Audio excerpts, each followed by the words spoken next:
Hello friends, কেমন আছো তোমরা সবাই? আশা করছি তোমরা সবাই ভালো আছো। আমার নতুন একটা ভিডিওতে তোমাদের সবাইকে স্বাগত। তো এই দেখো আমি এখন রেডি হয়ে গেছি, তো আবার আমরা তিনজন মিলে চলে যাচ্ছি বাজারে। তো প্রায় বেরিয়ে পড়েছি বাড়ি থেকে। আমরা যাচ্ছি হচ্ছে রানীগঞ্জে।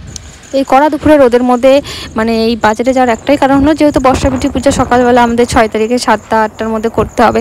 তো সেই জন্য সেই বাঁশের পাখা প্রয়োজন হয়, সেটা এখানে পাওয়া যাচ্ছিল না। বাকি অনেকই জিনিসপত্র যেটা পুজোতে লাগে, তো সেটা রানীগঞ্জে আমরা একটা জায়গায় সব কিছু পেয়ে যাবো, যার জন্য রানীগঞ্জে যাওয়া। তো চলো তোমাদেরকে দেখা। আর এত রোদ গরম, আমি তো পুরো পড়ে যাচ্ছিল। তো তার জন্য এই দেখো মাওবাদির মতো আমি এটা মুখে বেঁধে নিয়েছিলাম। তো এখন চলে যাচ্ছি আমরা রানীগঞ্জে। তো চলো তোমাদেরকে দেখাবো যে আজকে আমরা রানীগঞ্জে যাই আর কেমন ভিড়, সেটাও তোমাদের সাথে শেয়ার করবো। তো চলো তোমরা ভিডিওটা দেখতে থাকো। তো প্রায় দেখো তোমাদের সাথে গল্প করতে করতে সেই সুন্দর জায়গাটা মানে এই ব্রিজটাই চলে আসছি আমরা। তো আর একটু গেলেই আমরা রানীগঞ্জ বাজারের মধ্যে পৌঁছে যাব।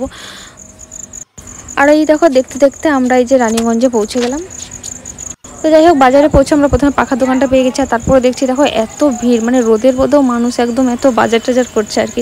তো তার মধ্যে আমরা রানীগঞ্জে তো নতুন সেভাবে দোকান টোকান চিনি না। তো এখানে হাট একটা জায়গা ছিল যে হাটের মধ্যে সব কিছু জিনিস পাওয়া যাবে। তো সেই হাটটাকে খুঁজতে খুঁজতে এই দেখো এখানেও দেখো একদম লোকের ভিড়, গ্যাঞ্জাম পুরো।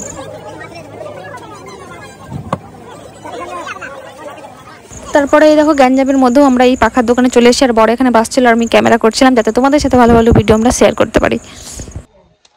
তো তারপর আমাদের পাখা টাকা নেওয়া হয়ে গেলো। তারপরে আসলাম চুড়ি দোকান। আর এত চুড়ি দেখে তো আমার পুরো মনে হচ্ছে দোকানটাই উঠে নিয়ে আসি। তো যাই হোক, চুড়ি নেওয়া হয়ে গেছে। তো এবার আমাদের সব পুরো কমপ্লিট হয়ে গেছে বাজার টাজার করা।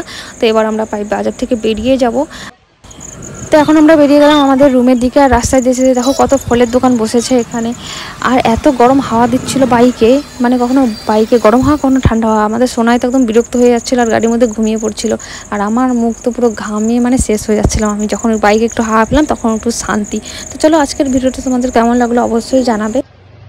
তো ফাইনালি আমি এখন রুমে চলে আসছি। আর এই রুমে এসে প্রথমে আমার এই মাওবাদী লুকটাকে চেঞ্জ করে নিলাম। তো আজকের ভিডিও তোমাদের কেমন লাগলো অবশ্যই জানাবে। আর এই দেখো তারপর আমি বিকালবেলা মেহেন্দি পরে নিয়েছিলাম। তো মেহেন্দিটা আমি নিজেই পরেছি, যেহেতু আমি এক হাতে মেহেন্দি নিজে পরে নিয়েছি। আর তারপরে আমার পাশে অন্য একজনকে বলেছিলাম যে আমার এক হাতে পরে দিতে, তো বিকালবেলা সে পরে দিয়েছিল। তো আজকের ভিডিও তোমাদের কেমন লাগলো, ভালো লাগলো অবশ্যই সবাই লাইক কমেন্ট শেয়ার করবে।